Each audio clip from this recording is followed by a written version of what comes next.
c'est un très bon support, c'est certainement le support de communication le plus efficace qui existe au cours de ce troisième millénaire, qui a beaucoup compté au cours du siècle dernier.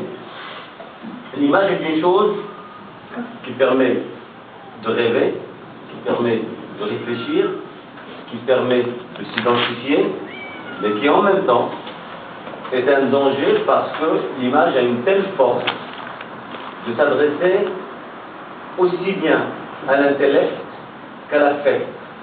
Et c'est ça qui fait sa force et son danger. Lorsqu'on rentre en relation interactive avec une image, nous pouvons devenir des spectateurs égaux, qui entretiennent une relation d'égal à égal avec cette image. Lorsque nous sommes ce que j'appelle moi des spectateurs passifs, qui recevons l'image sans y réfléchir, sans rentrer avec elle dans ce rapport interactif, il est certain que le spectateur part perdant à cause de la force que cette image peut exercer sur son imaginaire et, a posteriori, sur sa façon d'être, sa façon de se comporter. Je vais essayer d'illustrer ce que je viens de dire par des exemples concrets, qui peut-être sont des exemples que vous allez mieux comprendre que moi. Aujourd'hui, nous savons qu'un acteur ou une actrice, une star, dans le monde, devient une idole. Et cette idole joue un rôle dans l'inconscient de la mémoire collective, telle que cette mémoire collective s'identifie à cette idole. Lorsqu'on sait que Brad Pitt a fait tel geste, ou s'est habillé avec tel type de chemise, ou a mis tel type de cigarette dans sa bouche, eh bien, il y a, imaginez-vous, des millions et des millions et des millions de personnes qui vont l'imiter dans le monde. Ça, c'est une façon indirecte de dire quel est le danger que l'image peut représenter. Maintenant, ça, c'est ce que j'étais en train de dire, c'est le rapport passif que nous pouvons entretenir avec cette image. Par contre, les gens qui s'intéressent, qui aiment, qui sont des passionnés de l'image, parce que l'image n'est pas une science, l'image de manière générale, hein. Pas que du cinéma, je parle de l'image audiovisuelle de façon générale. Ce n'est pas une science. J'ai dit c'est quelque chose qui s'adresse aussi bien à l'intellect qu'à l'affect. Peut-être qu'elle s'adresse plus à l'affect, ce qui fait appel au sens de l'ouïe, de la vue, du sensitif, de tout ce que nous ressentons. Et de ce fait, si nous l'interrogeons, si nous regardons par exemple un film en essayant de savoir ce qu'il y a derrière cette image, là, nous pouvons, comme j'ai dit au début, jouer d'égal à égal. Comment? Il est clair que si je pose la question maintenant à toutes ces personnes en disant, quand vous regardez un film, quel est l'élément qui vous attire le plus? Je suis presque certain que j'aurai 4, 5 réponses. C'est-à-dire, j'aurai des réponses en disant 4 ou 5 éléments. On peut faire le test, si vous voulez.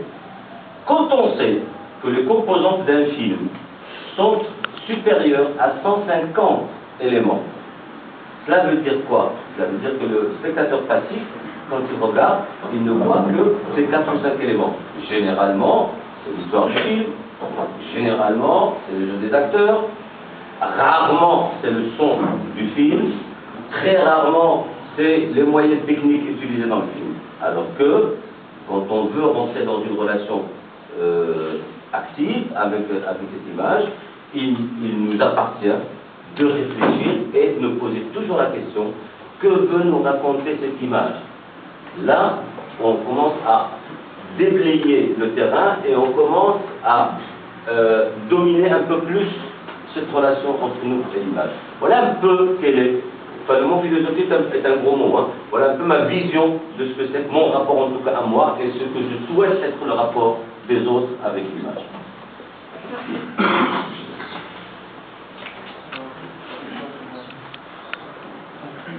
Allons-y, je ne sais pas comment vous avez prévu, je pense qu'il y a un débat ouvert, donc voilà. Sans retenue, sans autocensure, on peut dire ce qu'on veut. J'aimerais bien que les réalisateurs dans le futur Et j'aimerais bien savoir c'est quoi les dangers et les risques de ce métier et les points forts et les points. D'abord, c'est pas de gagner 100 mois. Voilà le premier danger. De ne pas gagner sans subside. Ça, c'est peut-être le plus grand danger. Non. Devenir réalisateur est certainement quelque chose de très passionnant. D'abord, avant toute autre chose, je pense que le premier critère qui pousse quelqu'un à rentrer dans ce domaine, qu'il soit réalisateur, qu'il soit acteur, qu'il soit technicien, qu'il soit musicien de film, qu'il soit preneur de son, qu'il soit chef opérateur d'image, quel que soit le métier qu'il va exercer dans le monde de l'image ou du cinéma, je pense que le critère le plus important, c'est d'abord d'avoir cet amour vis-à-vis de ce monde, d'avoir cette passion vis-à-vis de ce monde. Je crois que quelqu'un qui va concevoir le milieu audiovisuel de la même façon que le milieu de la chimie ou de la physique n'a absolument rien à voir avec ce domaine, ou le milieu des mathématiques n'a absolument rien à faire dans ce domaine. Par contre, si c'est quelqu'un qui est habité par des sensations fortes, par un désir, une envie de découvrir une autre face du monde, pas que la face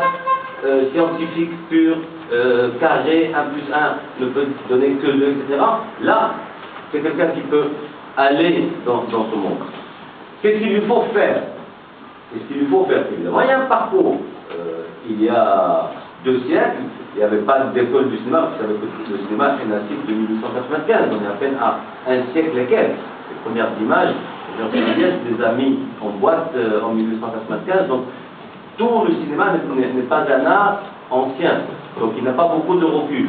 Et vous allez me dire comment on fait les gens pour se former, pour maîtriser, etc. Je vais vous dire qu'entre 1895 et 1920 ou 1925, il n'y avait aucune école de cinéma dans le monde. Et que les gens, justement, c'était des passionnés, c'était des amoureux, c'était des scientifiques qui voulaient découvrir ce monde magique qui est celui de l'image. Qui y ont commencé, qui ont été les pionniers, que ce soit en Amérique, en France, en Europe de l'Est essentiellement. Les écoles de cinéma existent depuis les années 30-40. École est un gros terme. Disons, des lieux de débat sur le cinéma ont commencé essentiellement en Angleterre, un peu en France, surtout en Europe, très peu en Amérique, parce que les Américains n'ont jamais construit le cinéma comme un moyen de réflexion, ils l'ont toujours construit comme un spectacle. C'est pour ça que vous voyez dans le film Entrancement, donc ils n'ont jamais construit ça comme un moyen de réflexion, mais plutôt comme un spectacle, et ce qui fait qu'ils ne se sont jamais intéressés, en tout cas au début du siècle dernier, ils ne se sont jamais intéressés à ce que c'est, à savoir ce que c'est que l'image. Ils fabriquaient des images sans s'intéresser au contenu de cette image. Les vraies écoles de cinéma ont commencé à apparaître dans les années 40-50, donc ça fait pas longtemps, ça fait à peine 50 ans que les vraies écoles de cinéma ont commencé à apparaître. Aujourd'hui, au-delà de cet amour, au-delà de cette passion dont je parle, effectivement, ce monde de l'image s'est tellement développé d'une façon tellement rapide sur le plan technologique qu'il nécessite maintenant des formations. Pas une formation, mais des formations. Quand on veut faire de l'image dans le cinéma, il est évident qu'il faut être formé d'abord sur la physique, ensuite en géométrie, ensuite en chimie un petit peu, etc. Mais ça, ce sont des bases de formation. Quand on veut être un ingénieur du son, par exemple, il y a aussi tout un processus de formation. Quand on veut être réalisateur, c'est vrai que former un réalisateur n'est pas en soi une formation académique. Un réalisateur, c'est quoi?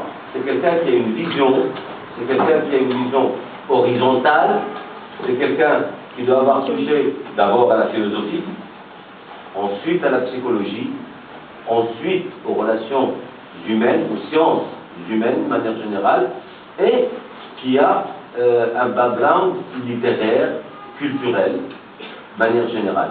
Et c'est à partir de tous ces ingrédients qu'il peut formuler sa façon de mettre en scène un film, une image, une émission, n'importe quoi. Mais aujourd'hui, bien sûr, qu'il y a des instituts supérieurs à travers le monde qui forment, même au Maroc maintenant, nous avons des écoles supérieures qui forment après le bac, qui forment des gens au métier du cinéma, soit des métiers techniques, soit des métiers de réflexion, scénaristes, réalisateurs, etc., dialoguistes, ainsi de suite. Il y a un parcours universitaire qui existe. Mais au-delà du parcours, c'est surtout ce premier critère dont je vous parle qui est le plus important. Ok? Si vous trouvez que les réponses ne sont pas claires, n'hésitez pas à me demander encore. Hein. Voilà.